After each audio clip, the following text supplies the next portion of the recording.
Welcome into CHGO White Sox Podcast. On today's episode, we have the pleasure of talking to co-author of Chili Dog MVP about Dick Allen's election into the Baseball Hall of Fame next on the CHGO White Sox Podcast.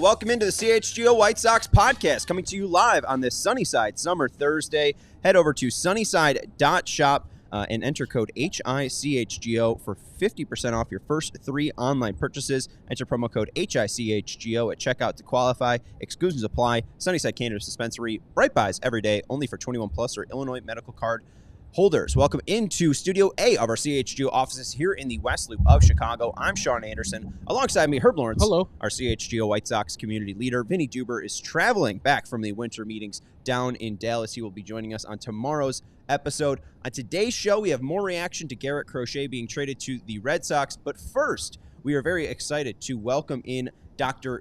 David J. Fletcher, the co-author of Chili Dog MVP, a book that was published just last year. He's the co-author along with John Owens, and he details, and along with John Owens, details Dick Allen's 1972 MVP award-winning season, the 72 Sox, and the transforming Chicago at the time. We're very excited to have Dr. Fletcher on the program today. Welcome in, Dr. Fletcher. How are you?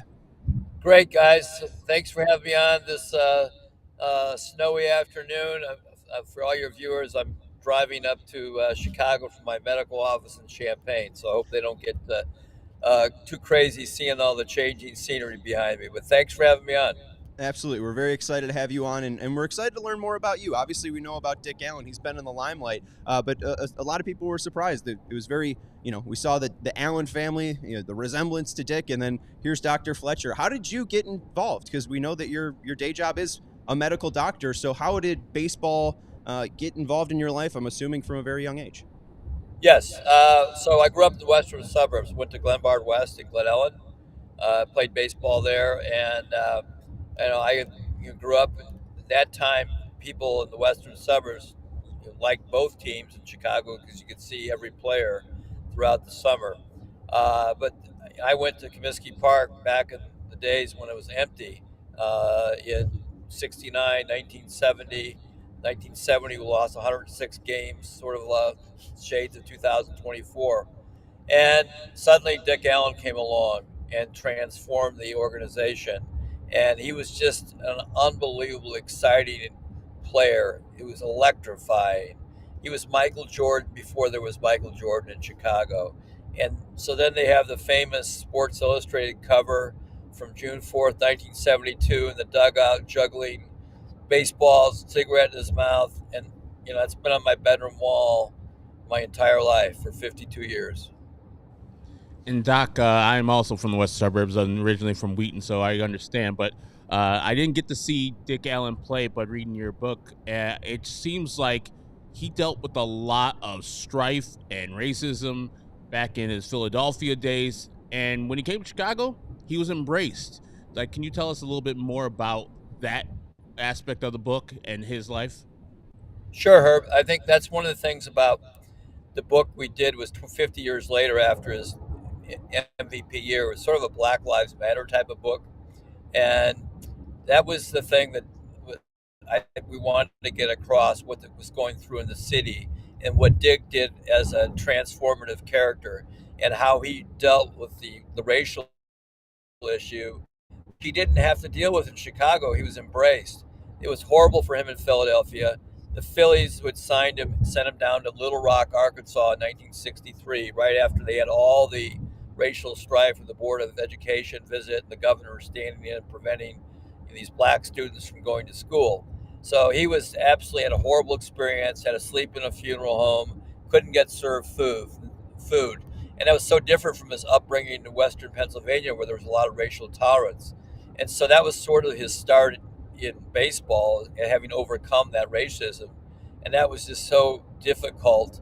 But he came through it and he had a lot of forgiveness in his heart. But that was something that certainly made him different. And it also, because of how he reacted to things, I think prevented him from going to the Hall of Fame earlier.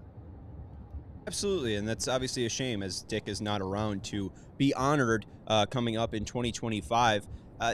A little bit more about Dick himself, because even in the description of the book, you refer to him as controversial. Is it controversial just because, or was he controversial just because of the media not understanding a black athlete like that, even though there's Muhammad Ali and Kareem Abdul-Jabbar as, people alongside him in that era?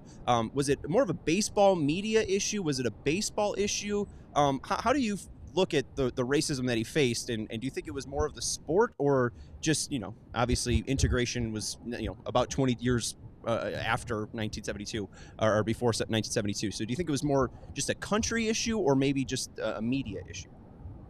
A combination, because Philadelphia was the last team that integrated baseball with the African American player. So that's one.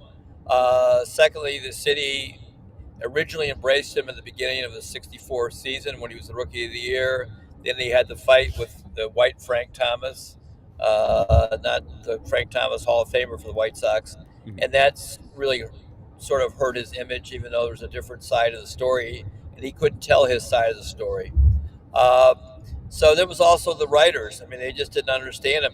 I think you identified he was a baseball version of Muhammad Ali or Kareem Abdul-Jabbar, as far as sticking up for himself, and he was way ahead of his time.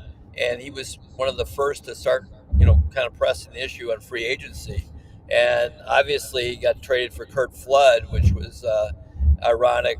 Curt Flood's court battle helped lead the free agency. So he was a victim of bad press and also of the city. And eventually he got through it, and he wanted to get out of Philadelphia in 1969, and it was sent to the Cardinals for Curt Flood, and he spent 1 year in St. Louis, which he really liked. He got sent to the Dodgers, and then the Dodgers traded him to the White Sox for Tommy John. And growing up here in Chicago, I became a fan around the late 80s, early 90s, so I kind of dealt with the prospect of the White Sox moving to a different city. But I did not know that previously that they had a chance to, or was pretty well known that they might move to a different city like Milwaukee, because they played regular season games there. And Dick Allen had a big part, if not the biggest part, in keeping them right here on the South Side. Can you tell us a little bit more about that? Sure. I think that was one of the messages that my co-author and I, John Owens, who's an African American, and me as a white writer, we wanted to get across that message about him saving the franchise in Chicago, a charter American League team. And we had a lot of people who, after he got the favorable vote to be inducted, thought our book had a lot to do with that. We changed the narrative. And if you saw the press release by the White Sox, they really embraced that, how he was a mythological character and he helped save the franchise, and he energized fans who became, enamored with the White Sox teams in the early 70s. So they were gone. I mean, they, just like now, they lost 106 games and they were really, about to leave. They did this experiment 2 years of playing 11 games in Milwaukee. Actually, the Sox were sold. The original owner, Art Allen, sold to Bud Selig, who was trying to replace the Milwaukee Braves. It was actually sold around Labor Day of 1969, but Art didn't tell his brother, who was co-owner. And his brother, John Allen, who's the unsung hero of Chicago White Sox baseball, said, I'm not going to sell a team who's a charter American League team and go to a subpar market where we have to pay a lease on a ballpark. He was really against public financing of stadiums, and he wanted to make a go in Chicago, and he stuck it out as long as he could, and he really got a big cash infusion when Dick Allen came along in 1972. They got a radio contract again. He brought the fans back, and Dick was rewarded. He had the highest paid contract in baseball in 1973, $225,000 a year. That's insane, because now we're talking about contracts that are in the hundreds, 700s of millions. So very impressive that in '72 he was the highest paid player, but still, even then, probably not enough for a slugger like him. You mentioned the White Sox press release. How does the family view Dick Allen's relationship with the White Sox now? I know that there was some question marks about Jerry Reinsdorf and his connection with Dick Allen. Obviously, he wasn't the owner when Dick Allen was the player, but there was a quote, I think, along the same lines when him and Harold Baines were in a similar Veterans Committee era, and I think Jerry put out a little bit more for Harold Baines rather than Dick Allen, even though they're both White Sox legends. Is there any animosity at all towards the White Sox organization, or is that the organization that Dick ended up embracing the most in his career? He embraced it the most. You have to remember, in 2012, we brought Dick back to Chicago. We celebrated the 40th anniversary of the team. He was really, really satisfied with that because he never really got a chance to say goodbye to Chicago. And it was really a great celebration. Goose Gossage, who was a rookie of that team, came back, and he really felt embraced by that. And so we kept it going after the tribute, and he knew that he was beloved in Chicago. It was the first time he'd ever been really embraced. And so I think, Chairman Reinsdorf's views changed a lot on Dick, and was very supportive and helpful behind the scenes for the recent vote, and I think that was really helpful, and the family was very appreciative. The watch party. I held the watch party on Sunday, and it was very much a Chicago-centric watch party.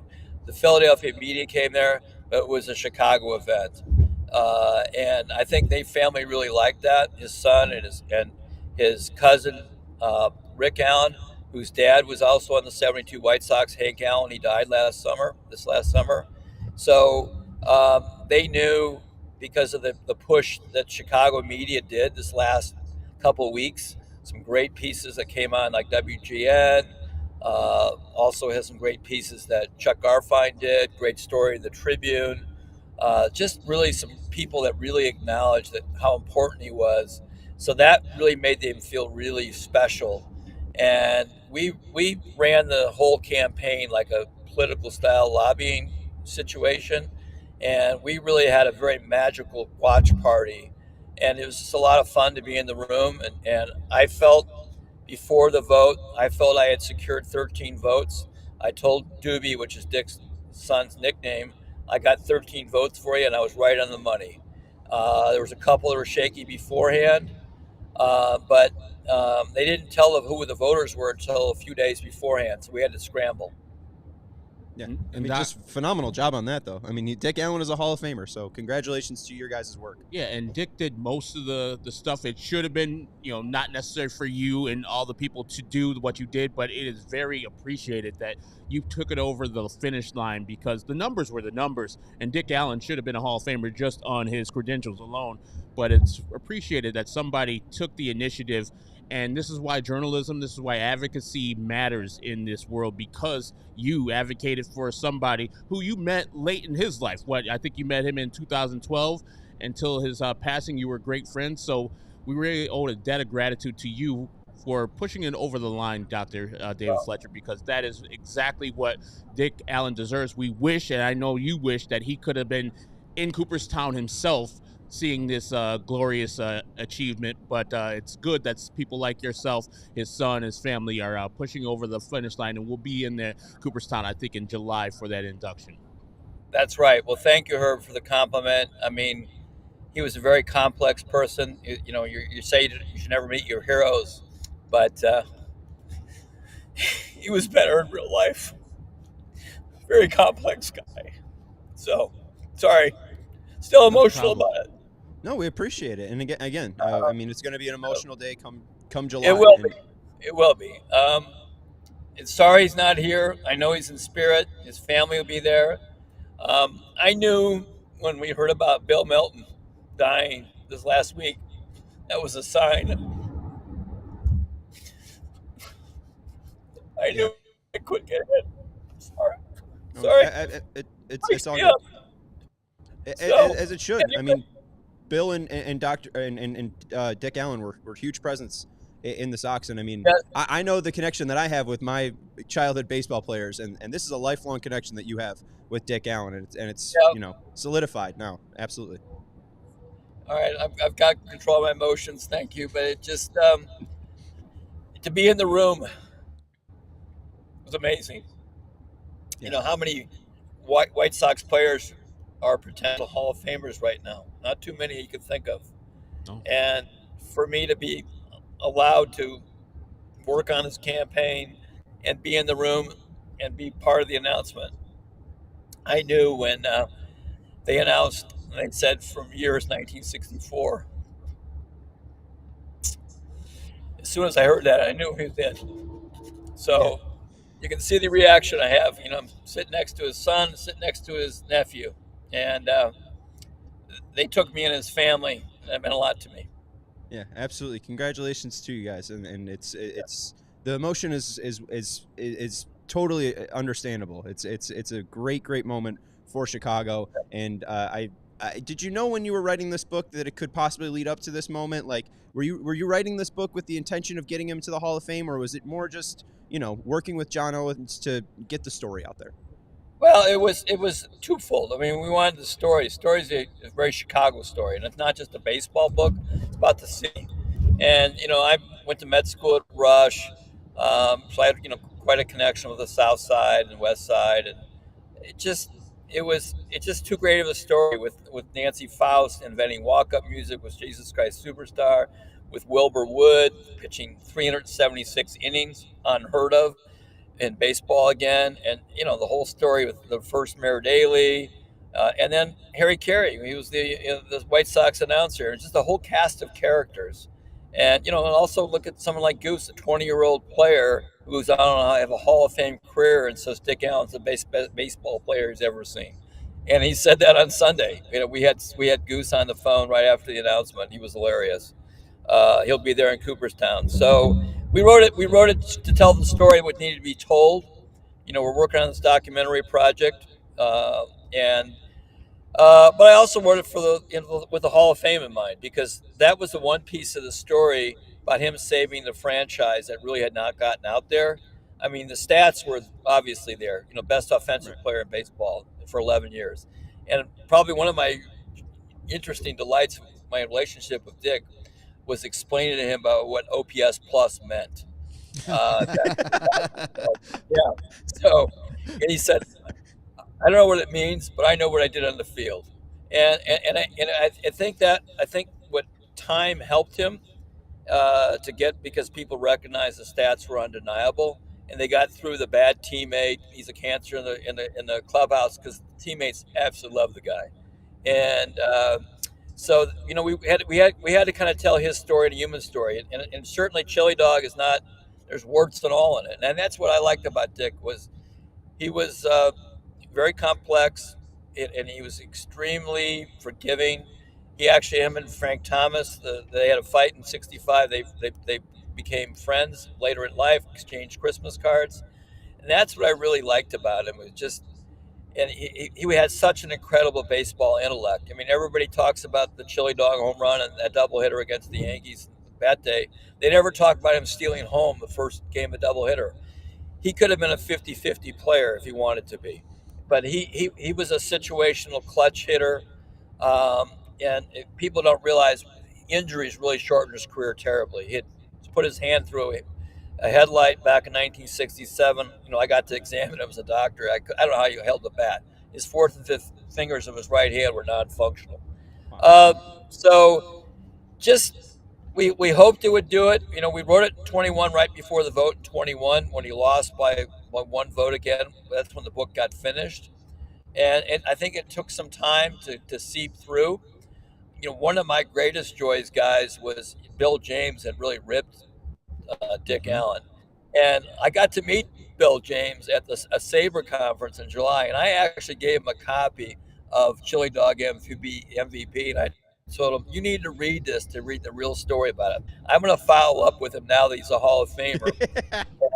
Let him know that I got a picture of Bill James with me, but Bill James, at least, he created obviously the focus on stats, so that's really really important. But I think that it's just a great moment for Chicago. I mean, what I really enjoyed Sunday after the announcement was all my friends from Chicago, the South Siders, how much this meant to them. This is really special to the city of Chicago, especially if you're a baby boomer like me.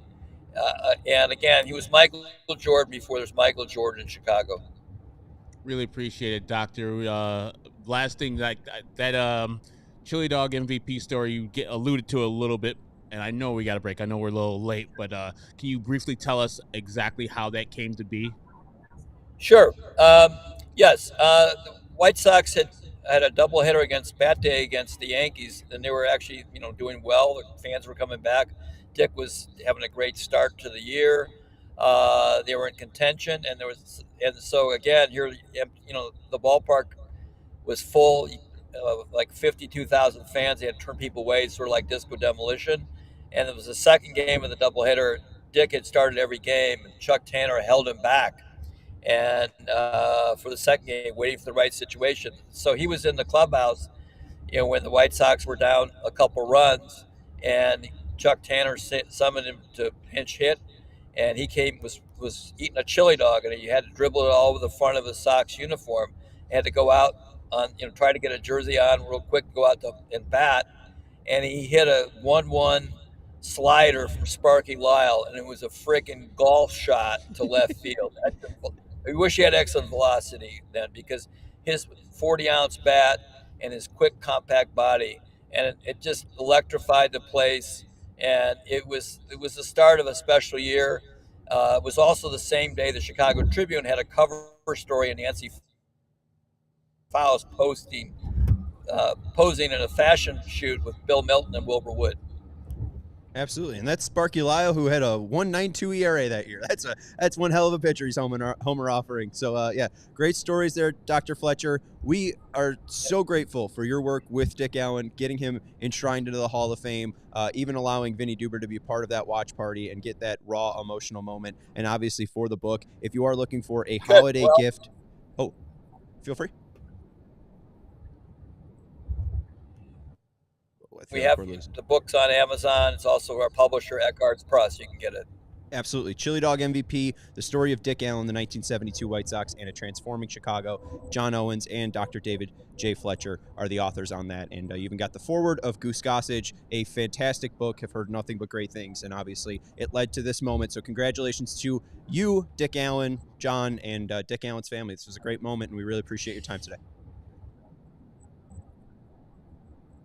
All right. Thanks, guys. We'll keep looking. Appreciate it. Thank you so much. Great stuff there from Dr. David J. Fletcher. And again, if you haven't checked out the book, please do. As Dr. Fletcher said, it's on Amazon, and it's also available through their publishers. So go check that out. It would be a great stocking stuffer, or if you're looking for a grab bag gift. Why not? If you got a Sox fan in your life, why not? Or even just a Western suburb person, or fan like Dr. Fletcher. Fan of Chicago history. It gets into Chicago history, too. It tells you the atmosphere, what is happening around Chicago at the time. So it's very informative in that. So it gives you that whole perspective and not just the baseball book. Absolutely. Great stuff there from Dr. Fletcher. We got a break here on the CHGO White Sox podcast. The weather is getting... No, is it my turn? Oh, it is your turn. It is my turn. I jumped on you. With 2025 right around the corner, now is your chance to save big on your next vehicle. The model year-end sales event is going on now at Ray Chevrolet. Head in today to shop their huge savings of Chevy models with special model year-end prices. Right now, take 10 to 20% off MSRP on select new Chevy models, or shop over 125 of their vehicles priced under $20,000. As one of the top-selling Chevy dealers in the Midwest, you'll always be able to shop one of Chicagoland's largest Chevy inventories. Visit our partner this December at their location on Route 12 in Fox Lake, or at raychevrolet.com. And if you've heard of Ray Chevrolet, then you've also heard of Ray's Price Promise. They're guaranteed to make your next vehicle more affordable than ever, with no price changing, no add-ons, and no hidden fees ever. So shop the model year-end sales event all month long by visiting Ray Chevrolet in Fox Lake or raychevrolet.com. Now it's your time. Thank you. Yeah, of course. You know what? The weather is getting cooler, and mercy, outside right now is ridiculous. But you don't have to give up your summertime mindset and your favorite summer beers, like Leinenkugel's Summer Shandy, because it's now available year-round. It's the perfect companion for any time of the year. Went to Wrigley a couple weeks for a football game, and I was like, I'm at a baseball stadium. I got to have something summery, something lemony. Summer Shandy came into handy that day because the summertime vibes permeate throughout the weather, throughout the cloudy skies. Whatever you're having, you can have yourself a lemony Leinenkugel Summer Shandy, and you can think about the summer times. For over 150 years, Leinenkugel has combined German brewing traditions with Wisconsin innovation. You don't just have to pick one. Leinenkugel also has popular variety packs that come in 4 favorites to try and enjoy. Flavor every moment with Leinenkugel's, the official craft beer of the Chicago White Sox. Go to Leine.com/CHGO to find delivery options near you. That's LEINIE.com/CHGO, or pick up Leinenkugel's anywhere they sell beer. Leinenkugel's, flavor the moment. Celebrate responsibly. The Jacob Leinenkugel Brewing Company, Chippewa Falls. Yes, we appreciate everyone hanging out with us. Also, shout out to our producer, Katie, today. Hit that thumbs up button. Make sure you're subscribing to the CHGO Sports YouTube channel. Matt Peck is rolling in. We got a Bulls show at 5:30. I believe there's a Hawks pre- and post show on tonight. So make sure you're subscribing to the CHGO Sports YouTube channel. Hit that thumbs up button and make sure you're subscribing to the CHGO Sports YouTube channel. We do have video from that watch party, so let's get to that just to, again, show you that emotion. You saw how emotional Dr. Fletcher just got right now. Here was Vinny's video of the announcement of Dick Allen being a Hall of Famer at that previously mentioned watch party. The Classic Baseball Era Committee has elected 2 new members to the National Baseball Hall of Fame. Our first member of the Hall of Fame class of 2025 played 15 seasons from 1963 to 77. Yes! Let's go! Yes! We did it! We made it! We made it! Yes! Yes! We made it! What? Let's go.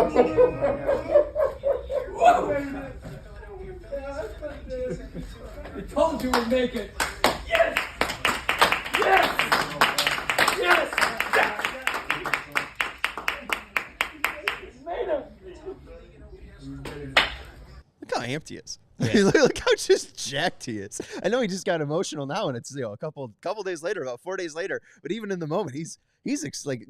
Dick Allen just hit a home run. Yeah, I mean, it's like you and us watching a White Sox game. As he said, like, I know that the old adage is never meet your heroes, but that guy met his hero as a child, his childhood hero. He met him as an adult in like 2012, and then he was a pallbearer at his funeral too. So he got to know the person intimately and know the fan he was back of that person back in the day. So I think that is all going through his mind. All the work he did with the book. All the times they came up short, 2 votes where they came up 1 vote short each time when Dick was still with us. And it's like, oh my goodness, finally, you're over the finish line. You've gotten something that you've been trying to achieve for years.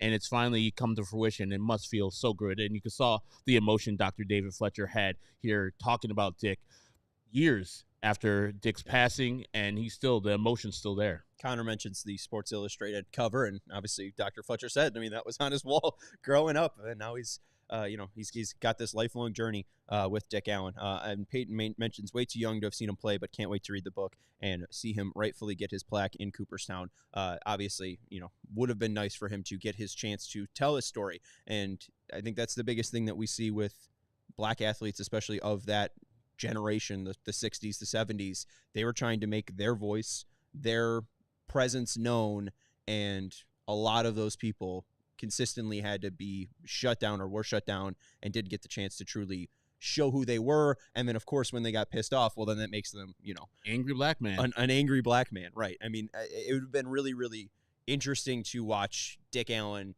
1972 season from a 2024 perspective. What would he be like now, and how would he be treated? I mean, oh my goodness, he would just be like, I mean, I think his play would be great because, as you heard Dr. Fletcher say, for 11 years, he was the best hitter in baseball. And if the numbers that we, refer to often here, the OPS pluses, the weighted runs created plus, were back then, oh my goodness, people would have embraced him. He had to wear a helmet at his home games in Philadelphia because people were throwing things at him.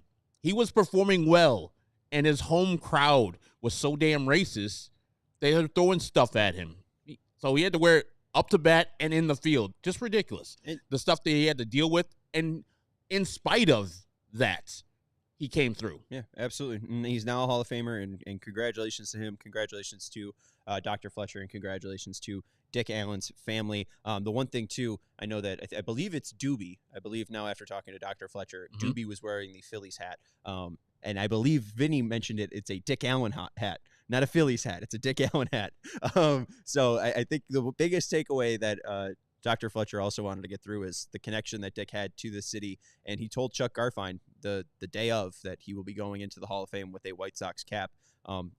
I looked up Cooperstown stuff. It is of the player's discretion. Cooperstown helps them, and they can obviously choose to go into no hat with, if you're like a Jim Leland or a Randy Johnson playing for several teams. But after talking to Dr. Fletcher, I think Dick Allen's going in with a White Sox hat. He should. I mean, 3 years, short, brief amount of time here, but he did a lot of work here from 72 to 74. He absolutely killed it, and the fans here embraced him. As you could see, people like Peyton and Connor, myself and Sean, who never seen him play, knew of Dick Allen and knew of the brief time as the first MVP in White Sox history, the guy who did a lot of good work and kept him here in Chicago. First of all, the fact that he had a teammate, Frank Thomas, and then it's the one that Fox News thought that it was black Frank Thomas. That's awesome. That's awesome. But and then looking too that Dr. Fletcher has to explain OPS plus to Dick Allen, and then to tell Dick Allen, you want to know how good you are? You had the second greatest season of all time, according to OPS plus. Herb, can you name 1 through 8 the top OPS plus seasons of all time? Just names only. Barry Bonds. No, White Sox. Oh, Frank Thomas. Frank Thomas, 1 through 8, outside of number 2, which is Dick Allen. So Frank Thomas had 7 of the top 8 seasons, and Dick Allen's the only name up against him. 212 for Thomas in 94, and obviously that's the strike year. 72, 99, 199 for Dick Allen, and then 1997, 181 for Frank Thomas. So I'm not trying to say this. I know you watched 1994 to Frank Thomas, but he didn't play a full 152. Qualified for the batting title, but technically the best full season from a White Sox is Dick Allen. We got to take a break here on the CHGO White Sox podcast. We have more after the break. Herb. Hello. Have you heard about ComEd? And did you know that ComEd can help businesses save money by becoming more energy efficient? I did know that because we do this read daily, but can you tell me more? Yeah, of course I can. The energy efficiency program can help you find up to 35% in energy savings. Wow. So what do businesses have to do to get this savings? It's easy. Go to comed.com/biz and sign up for a free facility assessment. That seems very simple, just getting on your computer to go into comed.com/biz. So why aren't more businesses doing it? My thought is that if they need ComEd to help them out, they likely don't have electricity. So maybe they're not connected to the internet.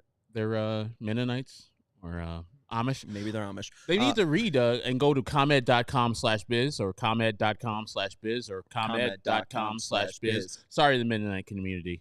ComEd.com/biz. We're usually giving out apologies to the Mennonite community. Terms and conditions apply. Offers are subject to change. Actual savings will vary by customers' energy usage and rate. The ComEd Energy Efficiency Program is funded in compliance with state law. We also want to let you know about our friends over at... Oh, am I doing this wrong? Herb, I think I'm doing this wrong. What did you do wrong? It was supposed to be a Family Farms read. Oh, it still can be one. I mean, you flipped them. It's fine. All right, It can still be a Family Farms read. Should we do the Family Farms read right now? We can. Let's do the Family Farms read. Our lovely patio is brought to you by our friends over at Family Farms. Their culinary journey is woven with passion, dedication, and a commitment to crafting the finest bacon wrapped chicken, a timeless delicacy that has tantalized taste buds since 1974. Join Family Farms on this flavorful adventure where every bite tells a story of tradition, quality, and the enduring spirit of Family Farms. The tradition continues too. You can now find Family Farms bacon wrapped chicken even easier. Look for them in the meat department at your local Woodman's, Mariano's, or Burcott's. And if you're craving a taste of home without leaving yours, check out baconwrappedchicken.com or click the link for our Amazon store, which also includes the legendary Rocky Rococo's Italian sausage, and to find out where our new amazing Cajun Nation flavors will become available with an authentic Louisiana bite. Thinking about Cajun Nation makes me think of August, and I wish it was that warm out. And We were getting barbecue delivered during a baseball game. Great Experience times. the flavor that becomes a family favorite for generations. Visit your nearest Woodman's, Mariano's, Burkotts, or on Amazon, baconwrapchicken.com. All right. Any final thoughts on Dick Allen before we wrap it up? No, just a great player, and I'm glad that him and his family are finally going to be enshrined into Cooperstown, and that's a great weekend. I went when Frank Thomas, the black one, got into the Hall of Fame, and it was Frank Thomas, Greg Maddux, and Tom Glavine, I believe that was the players, and then Tony La Russa, Bobby Cox, and another manager. I forgot which one, but they went into the Hall of Fame. It was a great weekend, great atmosphere over there, so Dr. David Fletcher and the family of Dick Allen will have a joyous time, and there'll be some tears shed that day too, because it is a all-emotional thing. I cried when Frank Thomas went to the Hall of Fame, even though I knew while watching Frank Thomas play that he was eventually going to be there. Yeah, I feel weird about Baseball Hall of Fame voting, especially when you follow it during this part of the season, because you get to see the brave enough souls that send in their ballots with their name attached, who everyone got to vote for. And there's cases, especially with Ichiro coming up, that this player should be a 100% unanimous Hall of Famer. There's no reason Ichiro Suzuki should not be a Hall of Famer. Mm-hmm. And it feels like the only reasons why someone would vote for him is either because they love Pete Rose so much or because Ichiro Suzuki is an Asian American. Well, I guess he's Japanese. Right. Yeah. I should just be more specific. I don't know if he's not Asian American. That sounds like he was born here. Yeah. Japanese. I got you. But yeah, it does feel like it's tough to really take the Hall of Fame with this like true legitimacy, because a player that should have been voted in 1983 had to wait 41 effing years. I mean, think about that. I'm pretty sure I have this right. No, it's 3 years before. But like Jerry Reinsdorf has been the owner of the Chicago White Sox for the same amount of time that Dick Allen was held out of the Hall of Fame. Yeah.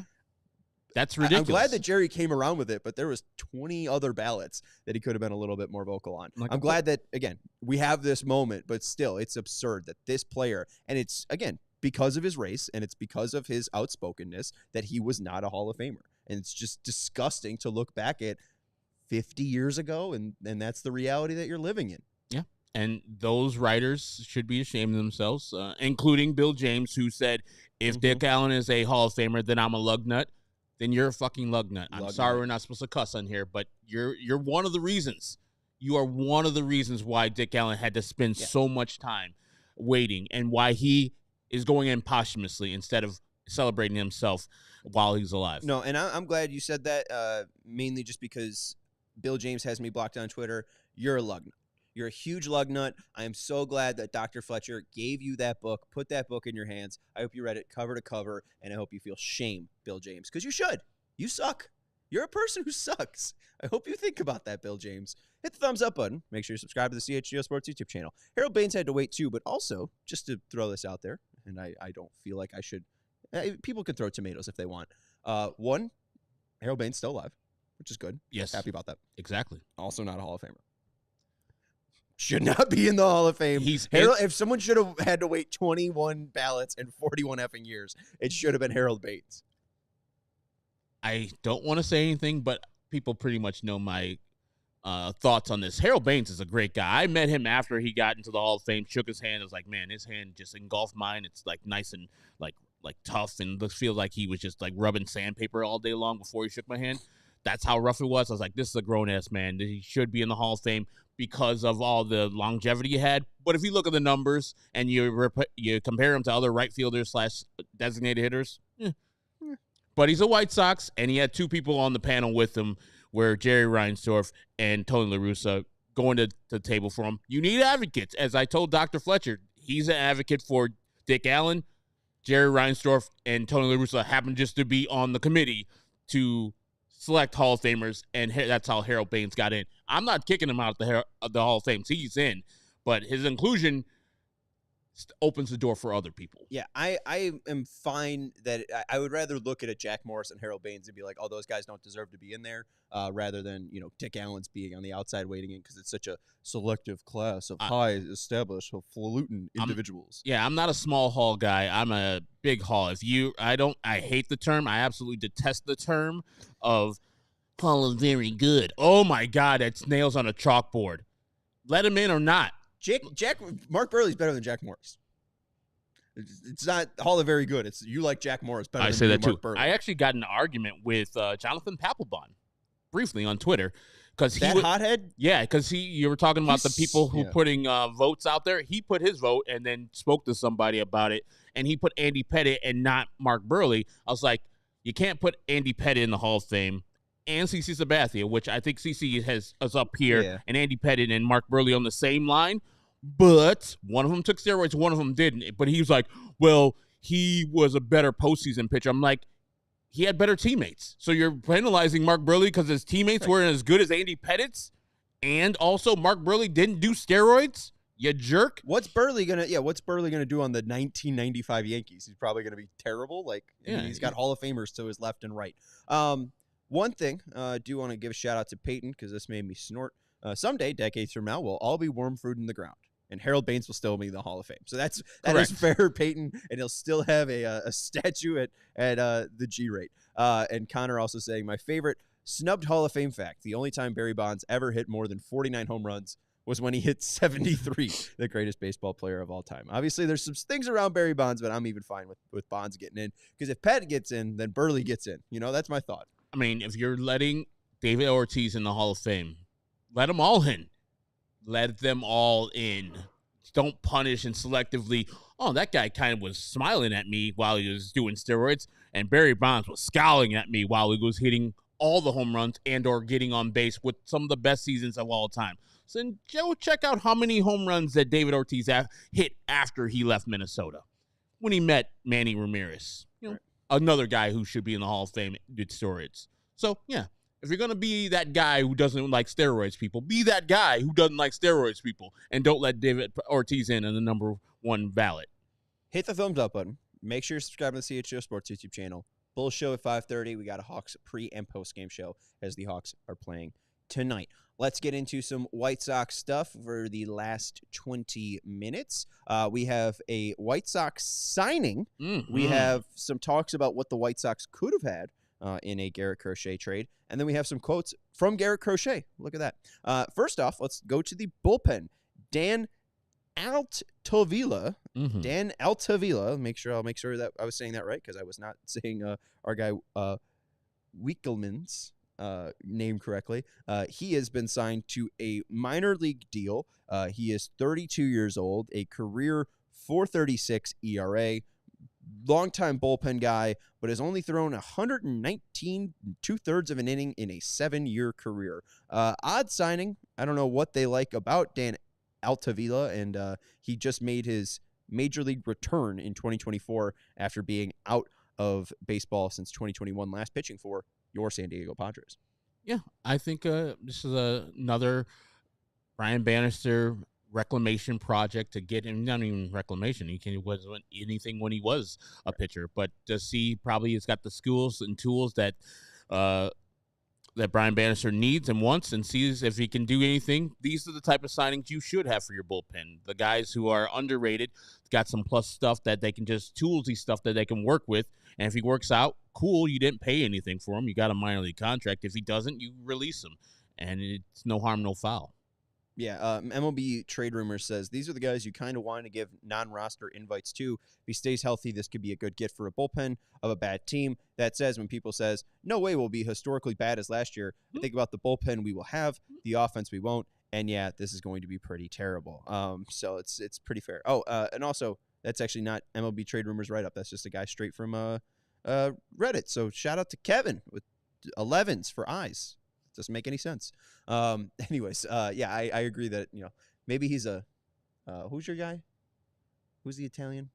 Dominic Leone? Yeah, maybe he's your Dominic Leone.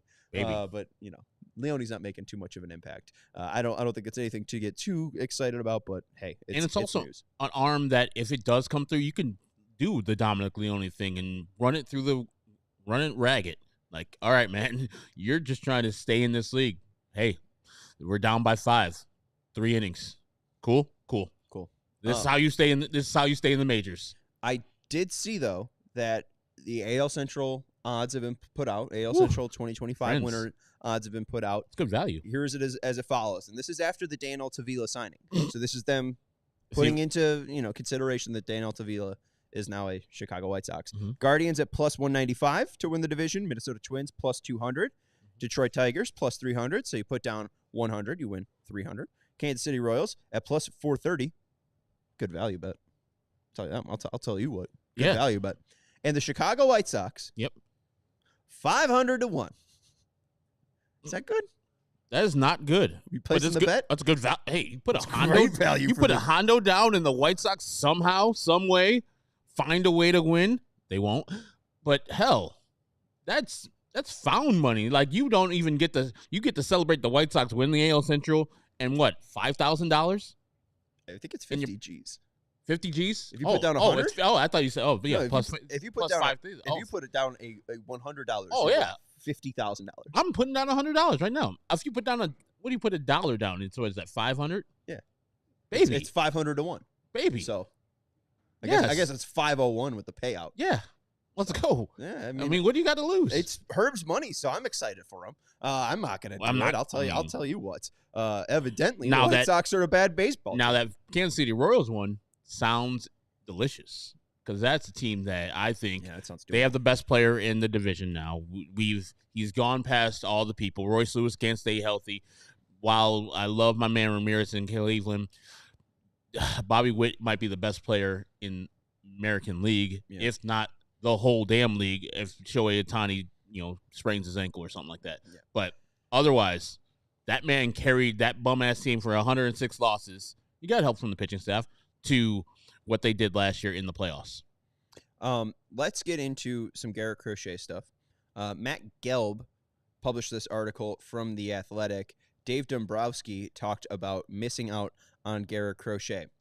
Here's Dombrowski. I wish we would have maybe done a little bit more, but it's not done either. The meetings are done, but the conversations we had doesn't mean they're over. We had a couple conversations going that were quite heavy, and the potentials deals that didn't happen. And then all of a sudden, it's, well, what about this one? Hold on. Let's just take a step back. We don't have to force anything. Let's just wait and see what happens. The apparent trade that the White Sox turned down, and this was at one point sometime closer to the July 30th deadline, the Phillies upped their offer to acquire Crochet by including Aiden Miller along with Justin Crawford and lower-level prospects, according to the source. We did hear from Chris Getz saying that he thought that he got a better deal this offseason than he did at the deadline, and Gelb continues by saying those talks never culminated in an agreement. The Phillies believe that they had satisfied Chicago stipulations for two top 100 prospects. The White Sox, who had insisted on top pitching prospect Andrew Painter's inclusion, pushed back. There was no deal. The Phillies, who envisioned the 25-year-old Crochet as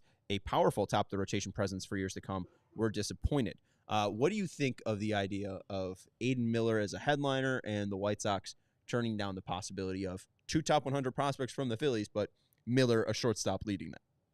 Whew. I mean, if he was included in this offseason, I think I kind of would have been – that would have been the deal I've been looking at more because he's a shortstop and he's going to hit. But the fact that they rejected it at the trade deadline, I'm kind of, that deal sounds delicious, doesn't it? It sounds so good. Justin Crawford, Aiden Miller, and two low-level prospects. See, that's the problem I get. I think the trade that Chris Getz just executed with Boston, while people are bristling about the catcher being the headliner, and some are, like myself, I think not Cease on Twitter, Dylan, agrees with me that Braden Montgomery is the headliner to me, and Kyle Teal is a co-headliner. And then you have Chase Mydroff as the person that's probably going to make the majors the first out of the four people, and then a lottery ticket in the last guy in Wickelman Gonzalez. I think that is a more balanced, you're going to get, I said, 3 major leaguers out of that at minimum. With the trade right there, Aiden Miller, more than likely is going to make it. Justin Crawford, Carl Crawford's son, more than likely going to make it, and then 2 lottery tickets there from the Phillies.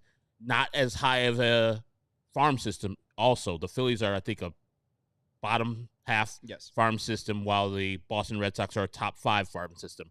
I like the deal that Chris Getz executed, where you're going to get, I believe, 3 major leaguers with a 4th possible, and a couple of them are going to be above average major leaguers. Yeah, and I mean, Miller might be the best headliner that you possibly could have gotten. Yeah. But also we heard from John Morosi that the Red Sox were are willing to include Marcelo Meyer into the deal as well. And it just seems like you could have gotten a better, quote unquote, headliner, but worse players. I know there is some discussion on, the peak of the peak versus depth. But I think when you're getting 2 top 100 prospects, you've got enough talent. Yeah. I'm not upset with this trade at all. I think this was the smarter trade as well, especially looking at those top 2 prospects. I think Miller, obviously playing shortstop, is better than Teal. It seems very promising, his abilities defensively to be a shortstop. But it's not like Teal is. It's kind of picking hairs. Like Teal and Miller are very closely rated. Yes. Where Crawford and Montgomery, it feels like, especially once Montgomery plays baseball, Montgomery can easily surpass Justin Crawford. Crawford's very slap oriented, not much power. He had 9 total home runs in nearly 500 plate appearances in single A and double A, and there's not even that many doubles to include there. Not a ton of power from Crawford, and he's not like a real patient player, a little bit more aggressive. He walks a little bit, but not a ton. And also how much of them are him walking versus guys with a lack of control in the lower levels, where it seems like Montgomery, even if he's just a left-handed hitter and doesn't have the ability to be a switch hitter, the power from the left-handed side is very, very intriguing. This could be a 5-tool player where Crawford clearly lacks the power. Teal also could be a starting catcher for you, which is incredibly important, just along with a starting shortstop. So I like the deal that Getz ended up selecting. There's another deal. John Heyman reports in the New York Post, the Yankees failed to land left-handed star Garrett Crochet because they wouldn't part with both Jason Dominguez and George Lombard Jr. The Yankees made offers but never got close. Bob Nightingale did say that the top 5 teams were as follows. He said that it was the Boston Red Sox who landed him, the Atlanta Braves, the New York Yankees, the Cincinnati Reds, and Philadelphia Phillies. Those were the 5 finalists in trade talks. And out of those 5, I'm very, very glad the White Sox went with the Boston Red Sox. Dominguez is interesting, but also he should be on a major league roster. And I think the best thing, too, about Teal and Montgomery is there's no pressure for them to play in 2025. Obviously, Montgomery won't be here in 2025, but if Teal needs the entire year in AAA, I don't think that's going to be too what's it called? I don't think that's going to be too daunting or too damaging to the player. And he'll be in the familiar territory. He's played in the International League last year, where he played in was it Worcester? Worcester. He played in Worcester. He played in Worcester. I believe I'm supposed to say it Worcester. I'm pretty sure that Bostonians that I know say Worcester. And so he's going to be comfortable in that same division or in the same league. And he did well last year in his brief appearances at AAA Worcester. And so we'll be going to AAA Charlotte in same league. And once he tears that up, him and Colson Montgomery, they'll both be brought up to the major leagues and do damage up here. And I don't care if they're 2 catchers. Ward. Yeah, exactly. I don't care if there's catchers. One can play catcher, the other could be DH, the other could be a first baseman on another day, whatever. They're in the lineup. If Caro is the guy that we think he is, and Kyle Teal is the guy that he's reported to be, both top 40 prospects, right? Top 50 prospects, we can put him in the lineup and find out that, hey, Brian Ramos, yeah, you're not playing DH today. It's Edgar Caro's time. Or, hey, Andrew Vaughn, it's your 5th year. You're still Andrew Vaughn. Cool. It's time for Kyle T to play some first base. Either way, none of the players on the White Sox current roster is keeping Kyle Teal and or Edgar Carroll from getting playing time and hitting for the White Sox in the future. And by August, all that could be sorted out. I mean, they're not going to be. There's no need to play Andrew Vaughn by August for the Chicago White Sox. So if he doesn't work out, just cut him. There was an interview, 2 interviews today. Braden Montgomery was on MLB Network. The thing that stuck out the most to that is that he's naturally a right-hander. So it is interesting that his swing from the right side is worse than his left-handed side because he's naturally a righty. So I found that interesting. At least promising that the left-handed swing is decent enough. Some people talked about him going to left-handed only. He talked about how he doesn't like the idea of facing a left-on-left slider, but maybe we see that develop. But at least to start, I think, especially at the lower levels, he's going to give a shot to switch hitting. And then 670 to score, Burnsy and Harris had Kyle Teal on. Kyle Teal said it was a complete shock when he first learned of the trade from the Red Sox to the White Sox, as he didn't expect to get dealt anywhere. He did say it's really cool and that he's excited for the opportunity. He also called catcher his favorite position, but he's comfortable in the outfield. He can play other positions, but I do have to say I have a love for playing catcher. However, you can help a team and get in the lineup. That's most important. And I think that's the most intriguing part about Teal is he's athletic enough. I think I brought up second base because that's what the Sox prospects write-up said. I don't think he'll play second base, but left field, probably doable. Hey, wherever you can get in the field, and if he can play it, unlike Andrew Vaughn, it has the athleticism to withstand a whole 150, 160 game schedule. Yeah. Why not? In the lineup.